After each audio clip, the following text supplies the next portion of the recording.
Hello guys, welcome to the next video tutorial on Java programming for beginners.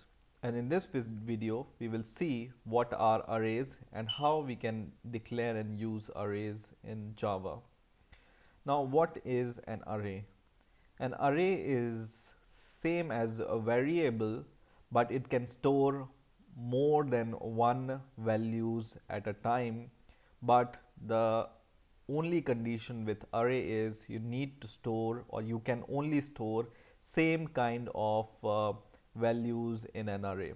For example, you want to store 10 integer in an array, you can do it.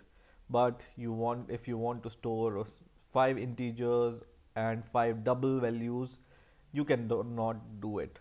So you can only store same kind of data type in an array. So let's see how we can declare array in Java. It's very simple. You just need to give the data type first of all. For example, we want to create an integer array, then we give the data type, and then we use these square brackets, and then we give the variable name. For example, my int array.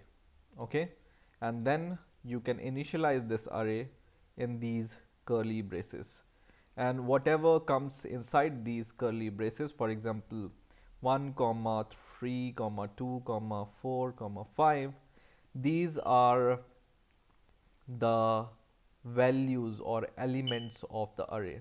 So it can store multiple integer. So we have stored right now 5 integers in this array, right? And when you compile it, it will work fine. There is other way of declaring array, and which is like this. You just use your data type and then my int array 2, for example, and then you give your square bracket, and then you can give values to the array, and this will also work fine, but it's not the preferred way of declaring array. So this first way of declaring array is preferred. This is not preferred way of declaring array in Java, but it will work if you want to declare it. So we compile it and it will compile fine. It will not complain. Okay. Now there are different ways of declaring array. The most basic one is this one, but there are different ways of declaring arrays like this. The most used ways of declaring array are these three ways. So first is whatever I showed you here, like this, and which is like this, right?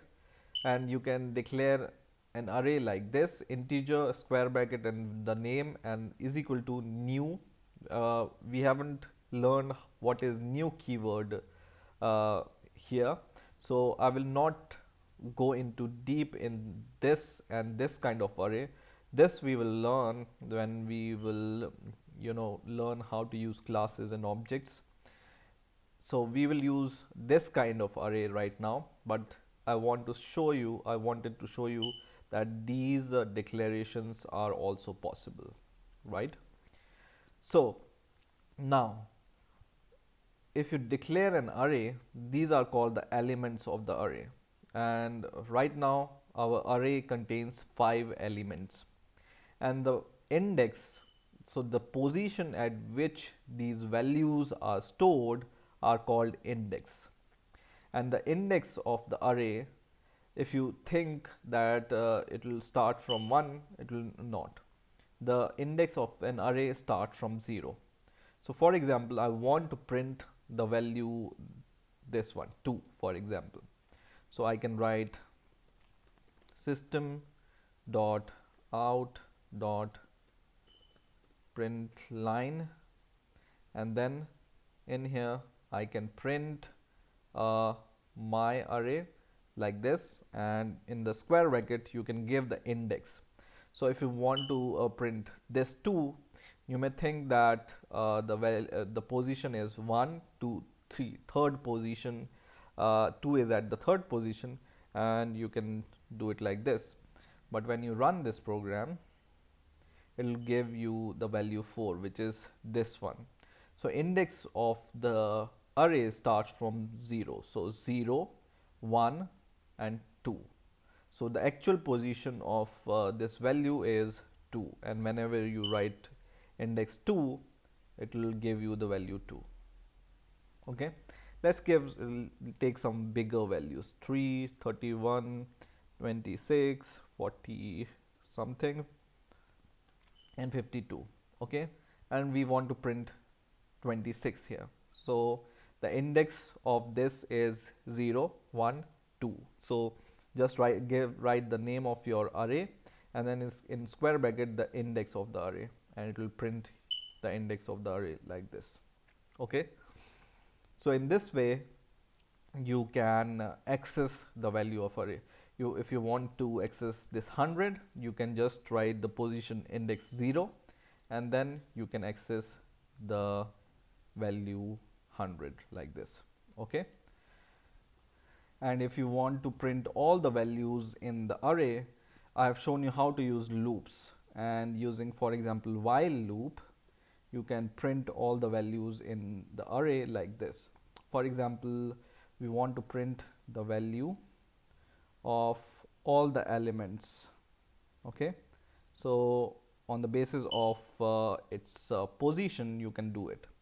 For example, I declare one more variable, int I is equal to 0, which will be the index, or let's name it as index of the array. Okay, and if index is less than 5, right, because 0, 1, 2, 3, 4, it will go up to 4, but as soon as it goes to 5, it will be exhausted, right? If index is less than 5, we want to print the value of the array. So index, we will paste it here instead of 0, and then we will increase the value of index by 1 every time in the loop. And this, when we run this program, this will give you the value of this array like this. You see, all the elements are printed like using this while loop. First is 100, second is 31, third is 26, fourth is 48, and fifth element is 52. Okay, but if you do something like this, for example, you change it to 6, but your array value is 5, then it will give you an error, because the last value it will try to access is not existing, so it will give you some error. So always remember what is the size of your array, and depending upon the size of the array, consider making your program, then it will not give an error, right? So size of an array is important whenever you use the array. So I hope you have understood the basic declarations and how to use arrays in Java, and I hope you have enjoyed this video. Please rate, comment and subscribe, and bye for now.